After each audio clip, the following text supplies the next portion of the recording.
Right now, today, there are tax professionals who paid thousands of dollars for something they were told was a service bureau, and it isn't one. They didn't find out in week one, they found out in the middle of the tax season when they needed help and there's nobody real on the other end.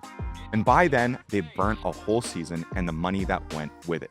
So if you're out there shopping for your first service bureau, I want to hand you something before you sign anything.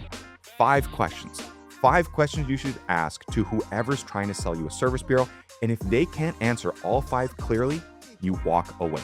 So stay with me here because these 5 questions are going to save you an entire tax season and a whole lot of money.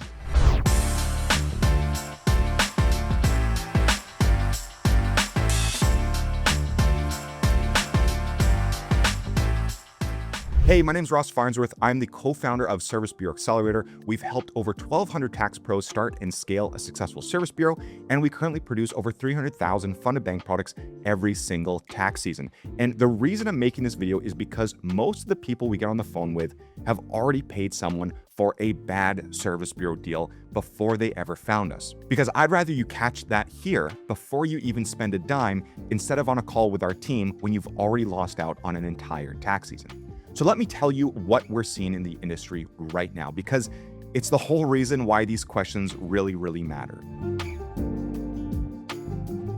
So long story short here, the whole service bureau space has gotten crowded. A lot of people became service bureaus a year or two ago, and now they're turned around and they're starting to sell service bureaus to everybody else, which sounds fine on the surface, right?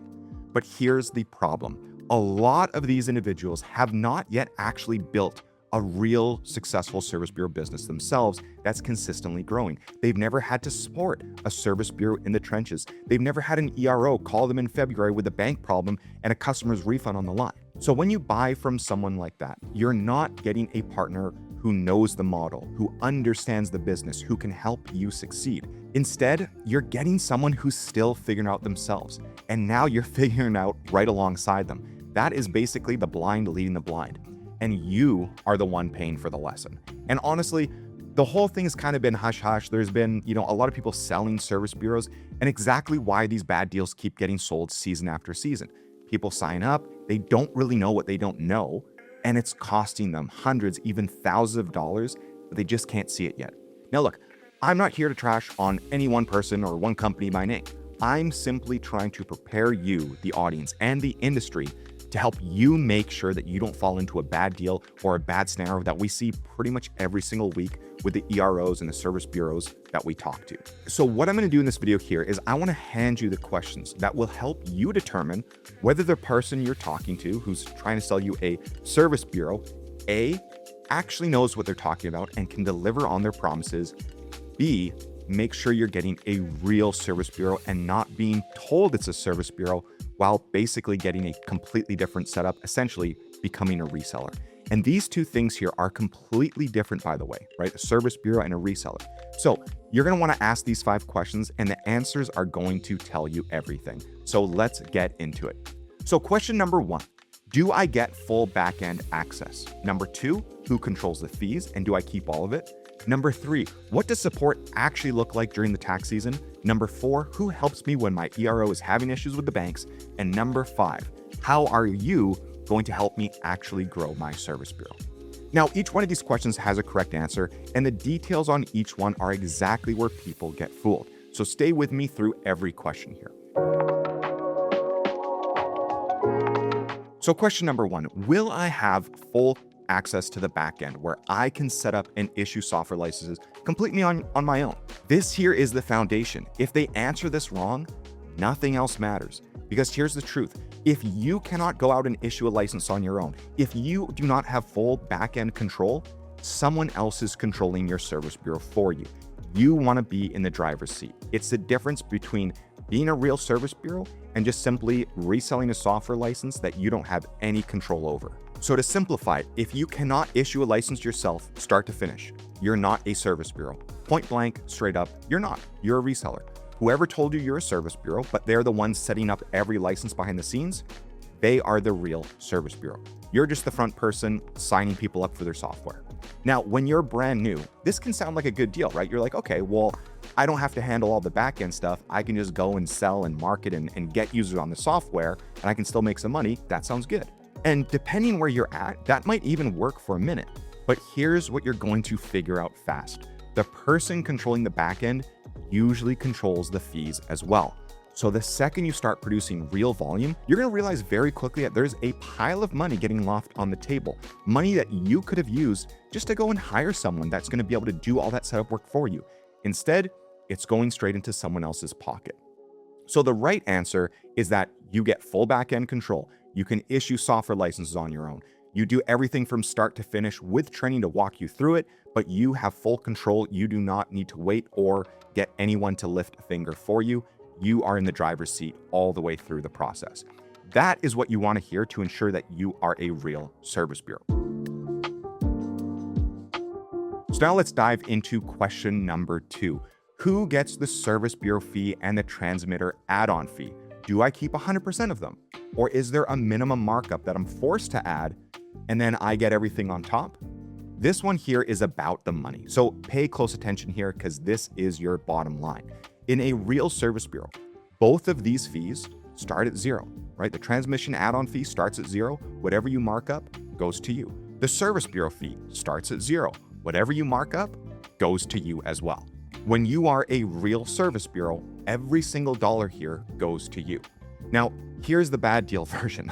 They tell you, oh, the transmission add-on fee has to be set at $20 minimum, and then whatever you add on top, that goes to you.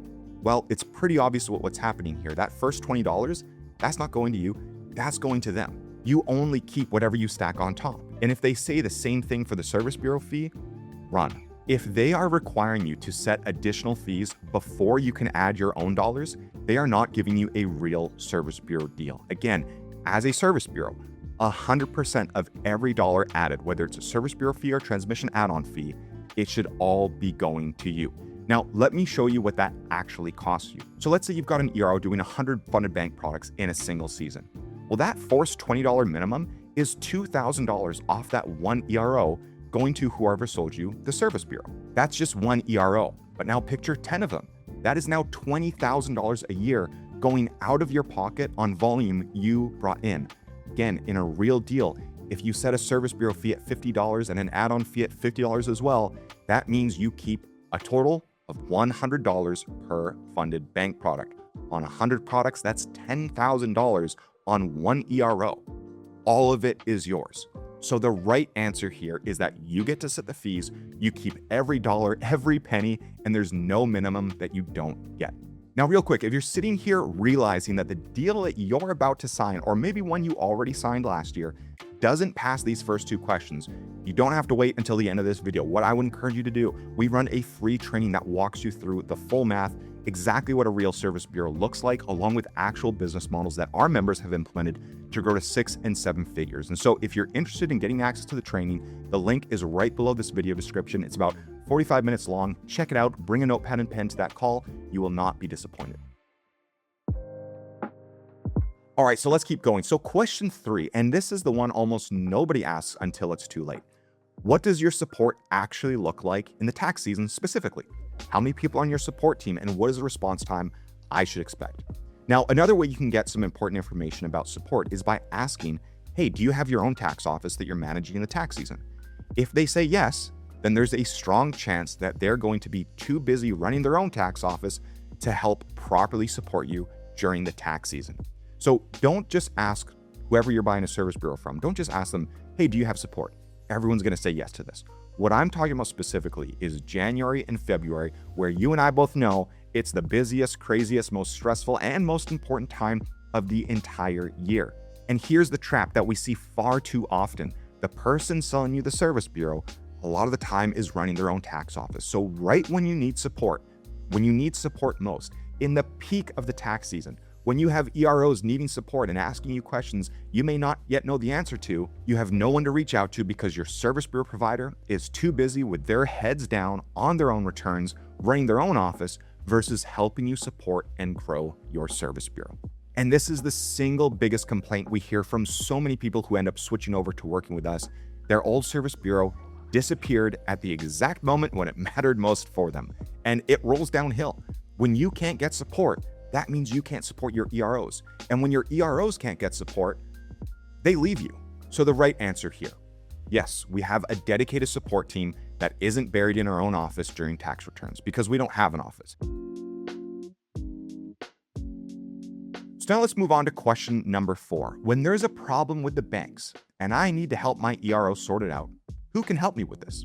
This is another one that a lot of first-timers are never going to think to ask because no one is going to tell you that, hey, at some point in time, your EROs are going to have issues with the banks. They're going to be told to talk to their software provider, which is going to be you, and you have to deal with it. And when you're dealing with it, it's one of the highest stakes problems that you'll ever deal with because now we're talking about people's refund money, right? When an ERO is dealing with service bank issues that could be affecting their customer refunds, that is an emergency.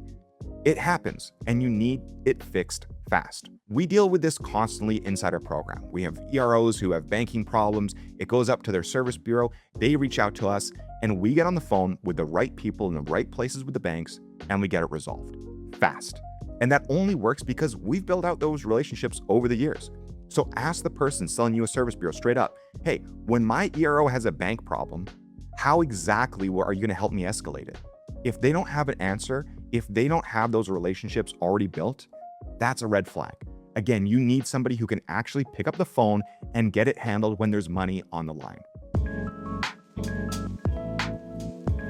Now, last but not least, question number 5. Other than basic operations training, what do you actually provide me to help me grow and acquire EROs? And let me be clear here.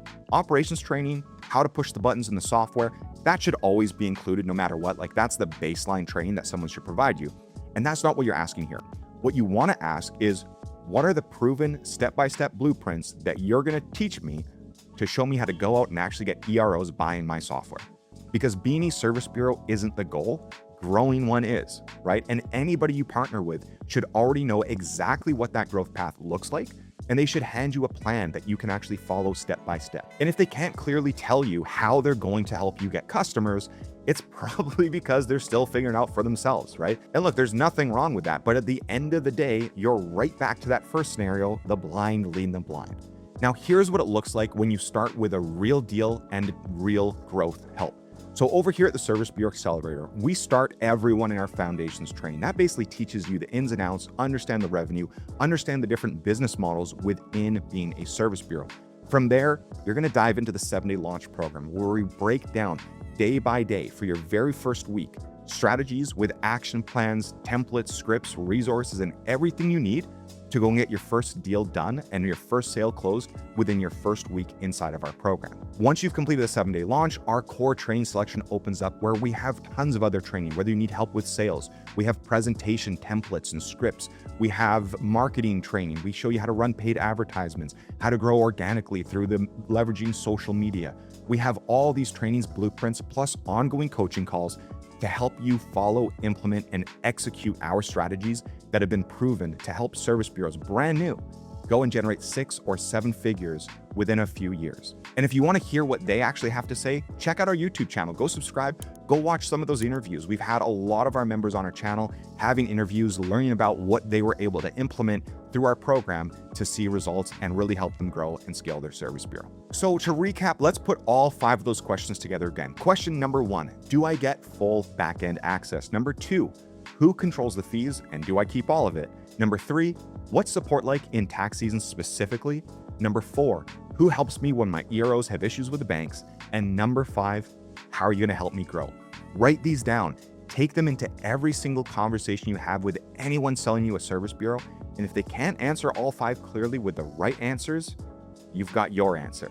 So now look, if you're already in the tax industry, you've got the drive and you just want to make sure you don't get played on your first deal, you're exactly who I made this video for. Here's the math on waiting. One more season inside of a bad deal or no deal at all is another season of that money going to someone else's account instead of your own. So the next tax season is coming, whether you're ready or not. The only question is whether this is going to be your most profitable tax season ever or not. And if you want the full picture, how the service bureau model works, the real math, and how to make sure you're getting the best deal and mentorship possible, watch the free training. Again, it's the link right down below in the video description here. It's about 45 minutes long. Get registered for one of the next trainings, and I look forward to seeing you there. Now, do me a favor as well. For those of you watching this, Comment below. Let me know which one of these 5 questions you didn't know to ask. Was there anything here that kind of caught you by surprise? You're like, I never even thought about asking that question. Again, we read every single one of these comments here, so I'd love to hear you guys' thoughts. And finally, if this video helped, if you got some value out of these questions, hit subscribe. We pull back the curtains on this kind of stuff every single week, really breaking down the service bureau industry for you. And with that, I'll see you in the next one.